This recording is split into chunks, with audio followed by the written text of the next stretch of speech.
today as a user, we all have a digital footprint, so we all play a role in the overall cybersecurity scheme of things. So it's important for us to up our awareness, read more on, sort of cybersecurity essentials and hygiene, right? You shouldn't be downloading, freeware on your devices without, really going through and testing it out to make sure it doesn't cause any other malicious intent. Adware is something that users today, use as part of, their utility operations within their machines. And once that is downloaded, there is a Chinese company that produces this adware, and associated with that is this, think of it like an offloading packet where you have another malicious software that is running in the background, and that can be used to cause, larger damage later on if it falls in the wrong hands. But this particular organization, digital marketing firm in China, has a number of different adware packages that are kind of all rolled up into this Fireball family that have been installed on about 250 million machines globally.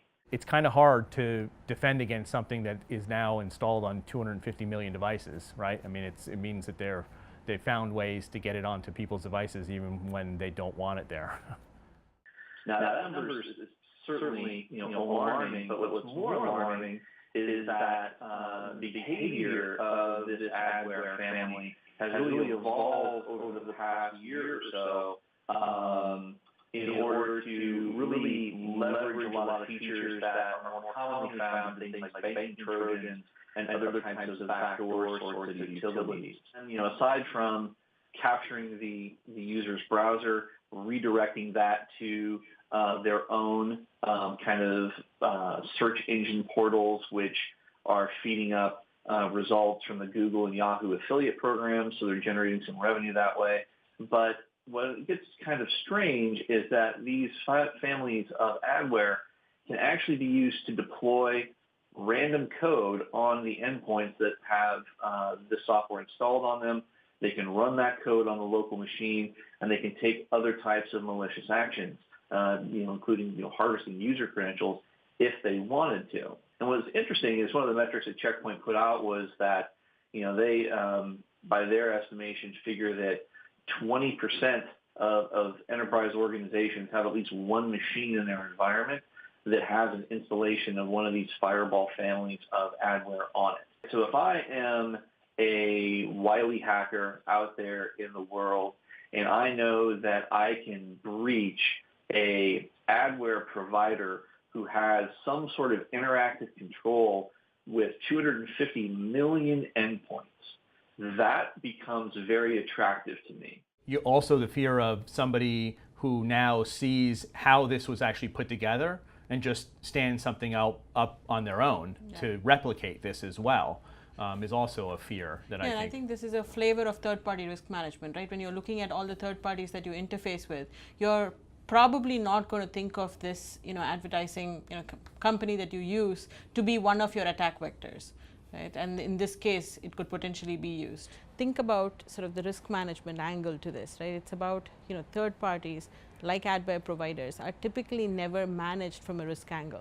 So if an organization is working with a number of these providers, these could be the entry points, through this adware package into your network. And one of the reasons I think that they've been able to get to that 250 million mark is because they've really spread out their methods for getting this out there. So they've literally just inserted in a bunch of little things that they're going to make sure that their user population installs. So the danger really is that you're getting this from what you consider legitimate places, legitimate apps, but have a nefarious purpose on the back end of them. This could be a very interesting kind of information tainting kind of function also, where the efficacy and the integrity of the data that you are getting back from any kind of search query could potentially be modified, without the user's awareness if they, are fallen victim to this. We all know that a lot of users at the basic level, their understanding of what the internet is basically their search engine, right? It's like And so whatever their search engine is It's giving them returning, back is what they consider gold. And like you said, if you're basically controlling that and you're controlling when they do searches for certain things, I mean, you know, the sky's the limit for what they can actually do with this. Yeah, and for a novice user, this will be hard to detect, right? So the security awareness really needs to be, you know, upping the game in terms of, you know, educating our user base. Well, most of this stuff that you've got is probably being detected as not non-malicious. Correct. Yeah. All right. So. Well, and really from an enterprise perspective, you know, the message really needs to be, you know, do not install unauthorized third-party applications of any kind, you know, unless they've first been vetted by your information security function. Think about, you know, what these freewares are doing in the background. There's not really nothing called free, you know, in the market. So as you're downloading this, think about the permissions that it's accessing. Think about, you know, all of the user agreements, which most of us don't read because it's pages long. But you actually see that, you know, those are the areas where you become sort of prey to such attacks. Basically, it comes down to a user being cautious about what they're actually installing on their devices. So Manny, I saw you posted this link about PowerPoint being used as a medium for malware as well these days. This PowerPoint file now that is being delivered, you know, via, you know, spamming campaigns, right? It basically does not rely on the macros, JavaScript, or VBA, which is the Visual Basic for apps. So the way that this one actually infects the user is that, again, like typical form, it's sent out via email, and there's a couple of different attachments, the order.ppsx or invoice ppsx, with a couple different subject lines: purchase orders, confirmation of, you know, purchase orders, the typical stuff that you see in email campaigns. And then basically what happens is when this is delivered, when the user opens it, which we all know that users tend to do that, they would open it up, and what they will get is basically a message on their screen with a hyperlink that says, "Loading, please wait." So what we've all been taught, right, is, you know, to go over with your mouse, hover over the link, right, and see where this is actually taking me. Which I guess that's got to be your first kind of clue that, hey, I think I'm opening a PowerPoint, but now I'm getting this message, right? So, but anyway, I think, you know, most people, their tendency is to move that mouse and do a mouse over to this, you know, to this link, this hyperlink. The part about this one that became interesting was that the act of actually mousing over is what actually triggers this infection to start. So that it triggers the first part of it, which is to pull up a message on the screen that you want to enable content. So it's similar to the macro thing, but this is different now. So, and as soon as you enable the content, the security box that comes up that's asking you whether you want to enable the content, the malware is now installed. So what ends up triggering is basically it's executing PowerShell in the background. The first thing that happens is that this enabling or this running of PowerShell reaches out to a domain ccn.nl, and it picks up a PHP file. And it takes that file, puts it into your temp folder, and then that file is actually executed using WScript, and that drops another file, 168.gop, onto your box, and then from there JavaScript executes certutil, and it decodes that file, the 168.gop. It decodes that file. And then creates another file in your temp folder, 484.exe. And that, once they execute 484.exe, it enables an RDP session that they're able to use to connect to your machine. Wow. So obviously, it's kind of, you know, it's sophisticated. It ultimately allows RDP into a machine, which we all know is pretty serious. But again, the real crux of this one is that the delivery method. There is any number of programmatic functions that are included in Office documents, PowerPoint, you know, Word, what have you. These are, you know, events that can occur by opening a document, closing a document, any number of things that can be associated with running third-party code, executing scripts, launching secondary programs. So there really is quite a lot under the hood of your typical, productivity applications to support, things like automation and nifty visual effects that could be used, in a malicious manner such as this. As a matter of fact, with this particular one, it was actually mentioned in the article that if this comes up in your typical email program, you have your preview pane. This actually won't work in the preview pane. Mm-hmm. So it actually has to be opened up. But again, it's just that method of, hey, we've taught everybody to do this mouse over thing. Correct. The fact that they're using that as the method is kind of ingenious. Yeah. This is what I consider one of the oldest tricks in the book, mm-hmm. right? With sending an email with "here's your invoice," correct. And then using the oldest trick and then putting a new twist on that, on that old trick. More sophisticated now, Right. A normal, end user, probably doesn't have a need in their operational day-to-day role to be running PowerShell scripts on their machine. So, from a permissions management perspective, putting additional logging on those types of administrative tools that are resident on desktops, when you do start having, user context processes start to reach out and try to execute those, you can at least get some alerting and possibly, kind of break that kill chain, if you will, by preventing execution of those scripts could frustrate these types of attacks. Having user awareness, understanding about what things we should and shouldn't open up from people that we do and don't know, right? So continuing to be vigilant about, hey, do I know this person? Do I want to open this up if I don't know who this is? Is this something that I was actually expecting to get, right? So all of the things that we've talked about on this show about being vigilant about things that we're getting in email. It's almost sad to think that the user being that entry point is what is most common, and we could put in enough controls from a sort of security perspective at the network and the application level. But if your user, who's legitimate, in your organization is not aware of the implications of their role in this overall cybersecurity scheme, we're always going to fall prey to this. The overall lesson in this story is that the hackers will always find new and ingenious ways to get onto your box. So healthcare is a space that very interesting to look at in terms of security breaches today. We saw this study that has been conducted by Ponemon and Synopsys that looks into how connected medical device today pose a security threat. This report takes a view from both the healthcare organization as well as the device manufacturer and gathers their thoughts on what they think in terms of why security challenges within medical devices, what are some of the reasons that attacks happen at this layer.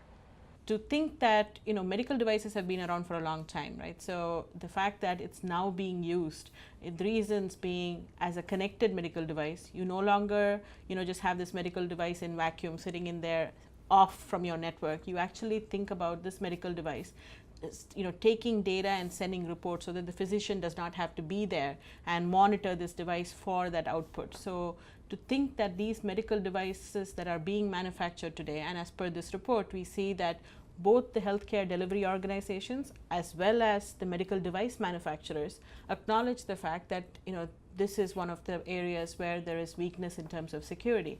So we are not really talking about connectivity into the network as much as we are talking about the device manufacturing itself in terms of what code it's running, what are the software flaws. And we've seen this time and again that these devices are legacy equipments among most hospitals, right? So these are 15 years or so old.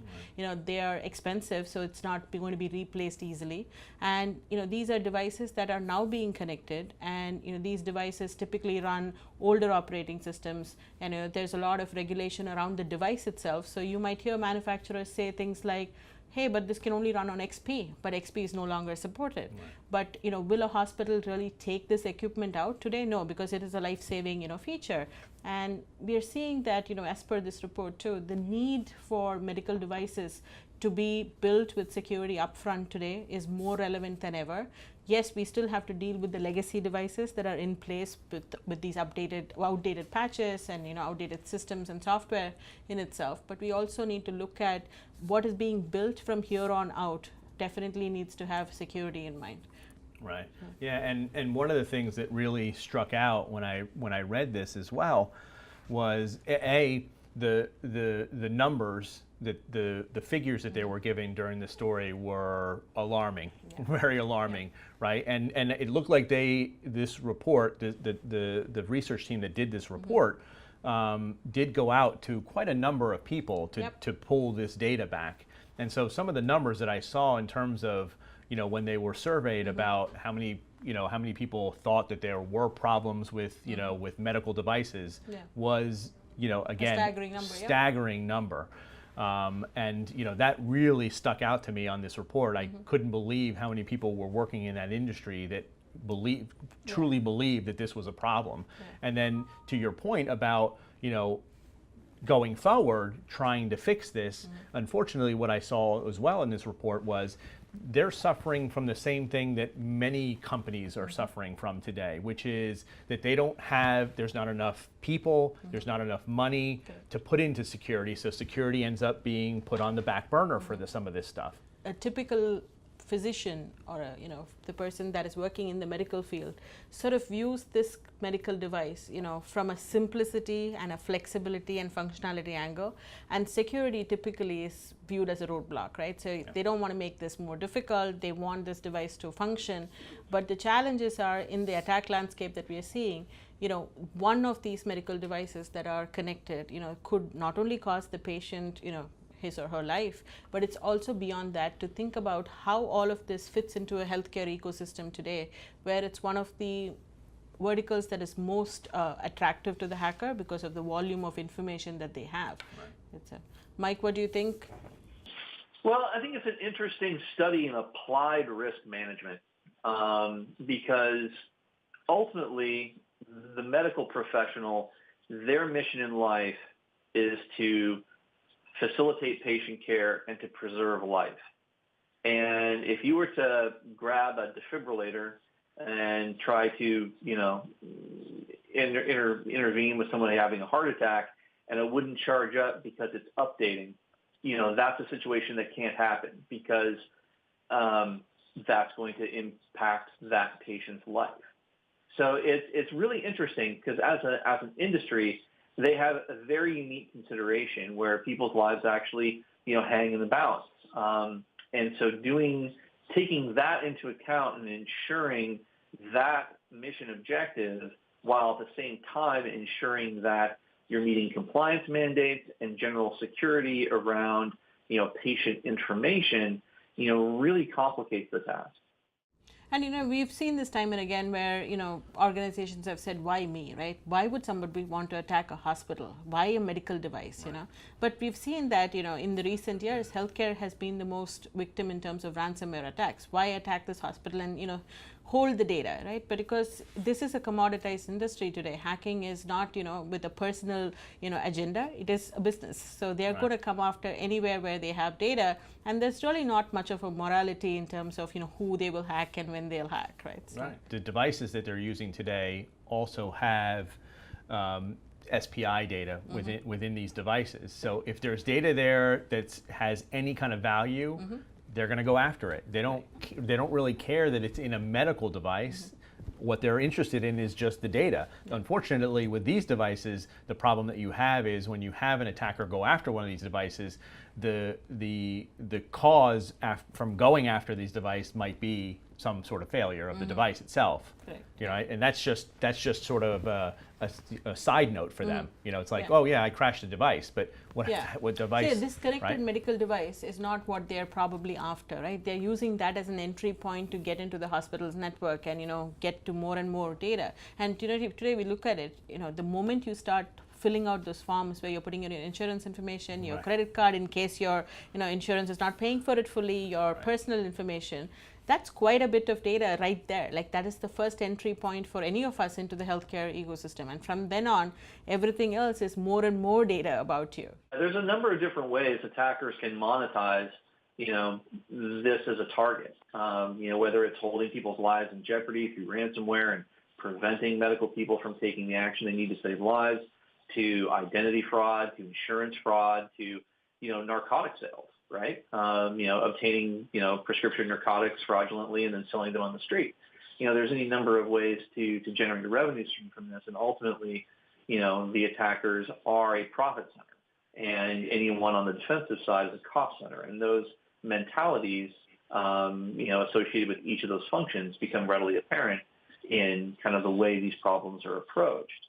Manny, is there a specific example in terms of a type of medical device that you think would be more popular in terms of attack patterns? One thing that I did run across, when I was reading this story, and it kind of clicked because it was very related to this story, was a very recent story that came out about a group that decided to look at pacemakers today. Wow. So as you all know, pacemakers are pretty, important. If you're obviously somebody who has one, you certainly want to have that continue to work. Yes. And they decided to run some vulnerability tests against these pacemakers. And what they found was staggering. They found something over 2,000 vulnerabilities. Wow. Against these pacemakers, which, as we all just talked about, these fall into the category of devices that are running old OSs, right? And technology that now is very hackable. And those numbers, I mean, they didn't obviously get into specifics what they found, but just those numbers, 2,000, and even if some of these things might be minor vulnerabilities, you have to think that out of over 2,000, there has to be some in there that are probably pretty exploitable. Right. Really, the way today to try to protect against some of this stuff is to try to make sure that there's regulations around when you manufacture one of these devices, how much security has to be built into it before it can actually be released to the public. I think what we're seeing here is there's just so many different vectors, there's so many different devices out there that can be compromised, and they're always going to find new and ingenious ways to compromise those devices. Security awareness is a often talked about topic, user being the weakest link. So amongst all of the stories that we've seen on ThreatTraq today, security awareness does play an important role. It's important for us to focus on our users and make sure they're well ahead in terms of the security curve, rather than being behind.